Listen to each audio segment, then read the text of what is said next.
আমরা মেয়েরা, আমরা মা দুর্গার যা দশভূজা, আমরা ঘরে বাইরে সমান কাজ করি। আমাদের মনের শক্তি শেষ হয়েও হয় না, আমরা কোনো জায়গায় শেষ হই না। কোনো বঞ্চনা, কোনো হতাশা আমাদের শেষ করে দেয় না। নমস্কার দর্শক এবং শ্রোতা বন্ধুরা, আপনারা দেখছেন ইতিহাস, ঐতিহ্য, শিল্প, সংস্কৃতি, রাজনীতি ইত্যাদি নিয়ে ঘরোয়া আলোচনা বেঙ্গল আর্টিস্ট ওয়ারিয়ারের আয়োজনে ভারতের ৭৯তম স্বাধীনতা দিবসে নেতা আমার নেতাজি শিরোনামে শিল্প কর্মশালায় উপস্থিত ছিলেন মুখ্য অতিথি হিসেবে ডাক্তার অর্চনা মজুমদার। তিনি কথা বলছেন মহিলা সুরক্ষায় আমাদের করণীয় কি করা উচিত। আসুন আমরা সেই মূল্যবান কথাগুলো শুনি। ভারতবর্ষ পরবর্তী পর থেকে বর্তমান অবধি দেশ ভাগ হয়েছে ঠিক, দেশ বিভাজন হয়েছে ঠিক, কিন্তু এখনো পর্যন্ত দেশের যে মাইগ্রেশন হচ্ছে, এখানে আসছে, এই বিষয়ে বাধ্য হয়ে যে বাংলাদেশ থেকে এক কাপড় এখানে আসতে বাধ্য হচ্ছে, এটা আপনিও জানেন, আপনার জীবনেও আছে বাস্তবতা। এই জায়গায় ঘিরে আপনার অভিজ্ঞতা কি, 2025 সালে এসেও এখনো এটা বর্তমান এবং চলমান। ৭৯তম স্বাধীনতা দিবসের প্রাক্কালে আপনাদের এই প্রাঙ্গণে এসে ক্ষুদে শিল্পী থেকে সমস্ত বিভিন্ন জেলার, গ্রামের, মানে প্রান্তিক অঞ্চলের, মানে নাম গোত্রহীন শিল্পী যাদের বলবো, তারা অনেক প্রতিভাশালী মুখ, অনেক তাদের যে আপনারা একটা প্ল্যাটফর্ম দিয়েছেন, এখান থেকে তাদের বিকাশের সুযোগ, এটা মানে শুধুমাত্র আমি প্রশংসা করলে কম করা হবে। আমার মনে হয় যে এইরকম প্ল্যাটফর্ম ইনিশিয়েটিভ আপনারা যেটা নিচ্ছেন, এটা একটা সুদূরব্যাপী এর প্রভাব সমাজে এবং নিম্ন মধ্যবিত্ত প্রান্তিক দূরে যারা তাদের প্রতিভা বিকাশের সুযোগ পায় না, ট্রেনিং পায় না, তাদের এই যে ব্রিজ বন্ধন, এটা নিশ্চয়ই প্রশংসনীয় এবং উল্লেখযোগ্য। আশা করি ওদের ভবিষ্যতে। আর আপনি আমার কথা বলছিলেন, আমিও ছোটবেলা থেকে লড়াই করে উঠে আসা, মারাত্মক রকম উপার বাংলা থেকে রাতে পালিয়ে আসা পরিবার, সেখান থেকে লেখাপড়া শেখা, ডাক্তার হওয়া, ইউপিএসসি ক্র্যাক করা, সেখান থেকে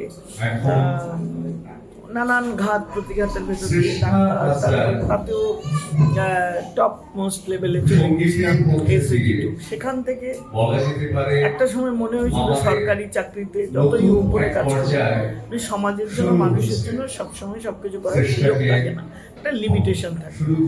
তাই জন্য আমি স্বেচ্ছায় আমার 8 বছরের চাকরি ছেড়ে আমি এই মানুষের সেবায়, মানে গ্রামে গ্রামে, শহরে শহরে, সব জায়গায় আমি মেডিকেল ক্যাম্প করে মানুষকে পরিষেবা দিই। সেখান থেকে আসি এই দমদম অঞ্চলে ভোটে লড়লাম 21-এ। এখন যে প্রফেশনটায় আছি, রাষ্ট্রীয় মহিলা commission, national commission for women, ওখানে সারা ভারতবর্ষের 12টা রাজ্যের দায়িত্ব, এবং যে কোনো জায়গায় মেয়েদের রক্ষা করা, তাদের সিকিউরিটি, সেফগার্ড, তাদের উপরে কোনো রকম অত্যাচার, তাদের কোনো রকম পাশে দাঁড়ানোর প্রয়োজন হলে কমিশন 1 কলে আমরা যাই, আমি করি এবং তাদের পাশে দাঁড়াই। এবং এই কাজটার মধ্যে একটা অন্যরকম তৃপ্তি, আনন্দ আছে, শুধুমাত্র একটা সামাজিক বা দায়বদ্ধতা নয়। দিদি, এখান থেকে আমার একটা প্রশ্ন, যে নারী সুরক্ষা এখনো পর্যন্ত বর্তমান নেই। কিছুদিন আগেও আমরা দেখতে অভ্যস্ত যে অন্তঃসত্ত্বা একটা মহিলাকে বিভিন্নভাবে হ্যারাসমেন্ট হয়েছে এবং তাকে পেটে লাথি মারতো, দ্বিধান্বিত না। তাহলে আমাদের মনুষ্যত্ববোধটা কোথায়? আমরা এখনো মানুষ এই পশ্চিমবঙ্গে এখনো দাঁড়িয়ে দেখছি।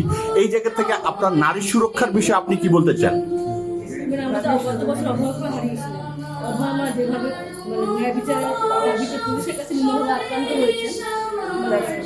এই বিষয়ে না দেখো, নারী সুরক্ষায় আমাদের এনসিআর ডেটা আমাদের পশ্চিমবঙ্গ সরকার গত 2 বছর পাবলিশ করেন না। আর সবচেয়ে খারাপ যে জায়গাটা আমার লাগে কাজ করতে গিয়ে, বহু কেস রেপ, মার্ডার, এগুলো পুলিশ নথিভুক্ত করে না। নথিভুক্ত করলে তার সঠিক পোস্টমর্টম হয় না এবং বিচার অবধি পৌঁছায় না। তাতে রাজনৈতিক রং লাগুক বা ইনফ্লুয়েন্সিয়াল যারা পয়সা বা ক্ষমতার অধিকারী তাদের ইনফ্লুয়েন্সে সত্য কখনো উদ্ঘাটিত হয় না। উদ্ঘাটিত যদিও হয় তারপরেও কিন্তু আসল অপরাধী শাস্তি পায় না। তার যে শাস্তি পাওয়া উচিত, তার ফাঁসি হওয়া উচিত। গত 15 বছরে আমরা একটা রেপিস্টকে ফাঁসি হতে দেখি, কোনো না কোনোভাবে কোথাও না কোথাও দিয়ে সে বেরিয়ে যাচ্ছে। এই যে শাস্তি না পাওয়ার জন্য তাদের মধ্যে একটা কলার তুলে ঘুরে বেড়া, অপরাধ প্রবণতা বাড়ছে। এই জিনিসটার জায়গা থেকে আজকে পশ্চিমবঙ্গে দিনের পর দিন বাংলার প্রতিটি কোনায় প্রতিদিন মেয়েদের উপর অত্যাচার করছে। আমি তো কালকে এসেছি, কাল থেকে 3টে কেস রেজিস্টার করছি, মানে কি বলবো। এবং প্রত্যেকটা জায়গায় মানে আমি যদি বলি খুব জঘন্য ঘটনা খুব কম বলা হবে।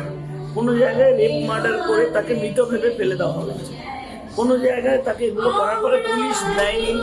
আমরা দাঁড়িয়ে থেকে মানুষজন চেঁচামেচি করে করেছে, কিন্তু তার জোর করে পুলিশ বডি বার্ন করে প্রমাণ লোপাট।